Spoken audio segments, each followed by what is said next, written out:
Drivers, I want to talk to you about something important that's been weighing really heavily on me. And what it is a lot of you think these lease purchase programs are designed to help you win.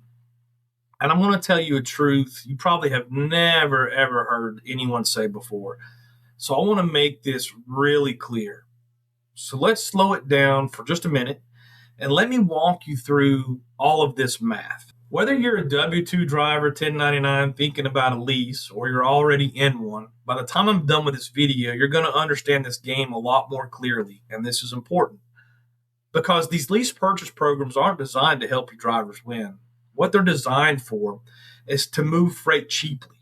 And once you understand how the math is structured, you will realize the trucking pay isn't low by an accident either. Every driver asks the same question. Why do rates never seem to go up? Why does it feel like no matter how hard I run, you're never really getting ahead? This isn't about lazy drivers. It's not about bad dispatchers. It's about incentives and who's carrying all that risk. Lease purchase is sold as ownership. Run your own truck, be your own boss, build something. But there's one question nobody asks. Who loses all that money when the freight slows down? Because the moment a driver signs a lease, the incentive structure completely changes. Before the lease, the company has to keep the truck moving. If the truck is sitting, they lose money. So dispatch is going to push, and the efficiency matters and the miles matter. After the lease, they just need the weekly payments. The miles stop being the priority. Let's do an example like scenario A. One company truck running about 2,800 miles a week. If that truck sits, the company eats, so they have to keep it productive. The truck has to work. Miles matter. They're losing tons of money. Now watch what happens under a lease purchase. So instead of having one productive truck, let's put two lease trucks in there, okay? Each one runs about 1,400 miles apiece. Each one pays a weekly truck payment. Each one pays insurance. Each one buys fuel through the company. And here's the key part that everyone misses. The company gets paid twice, even though neither one of these trucks are running well. You see, one truck had to run hard to make money. Two lease trucks just have to exist, and the company made more money. You see, that's the business model. Now, some people are going to say, but my company runs me hard. And that's true. 3,000, 3,500 miles. I've seen some of you guys near 4,200 miles. But when you're being paid $1.40 or $1.50 mile, that's not good pay. That's what we call volume replacing wages. A lot of drivers don't realize this, but when you're paid low cent per mile and pushed to run to extreme miles, you're actually subsidizing the carrier's business model. You're paying for their cheap freight with your time, your health, and your equipment life. That truck doesn't last as long. Tires don't last as long. You burn through maintenance cycles faster. And none of that shows up on the paycheck that you were so proud of that week. That's why these jobs only look good in short term. Over time, the math always catches up. And here's another part that drivers don't think about. Unpaid time, loading, unloading, detention, breakdowns, resets. All that counts as work, but none of it shows up in your miles. When you divide your take home by the actual hours you work, the pictures change really fast. That's why these jobs feel like you're always busy, you're always tired, but you're never getting ahead. And this is where it really starts to mess with people's heads because lease purchases aren't even consistent. Some of them pay drivers, like I said, $1.40, $1.50 mile, just run them into the ground. It's crazy miles. It's no life, no margin. Other lease programs don't even bother doing that.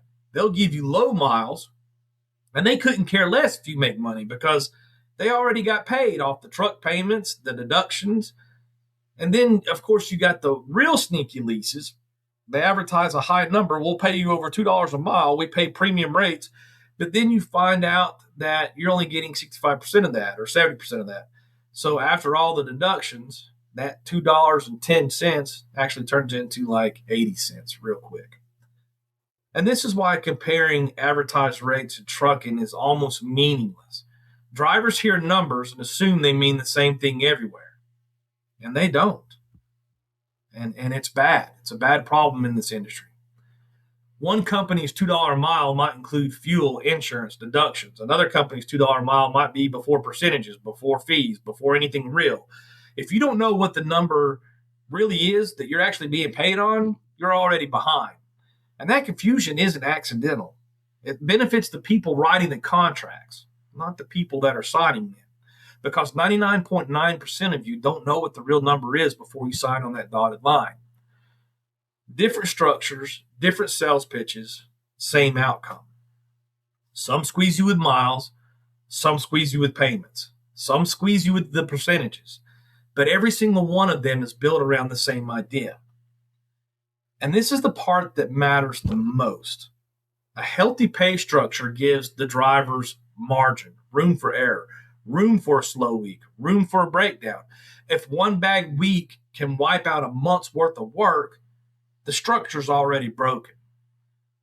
The math is confusing on purpose because if drivers actually compared net to effort, most of these lease purchases would collapse overnight.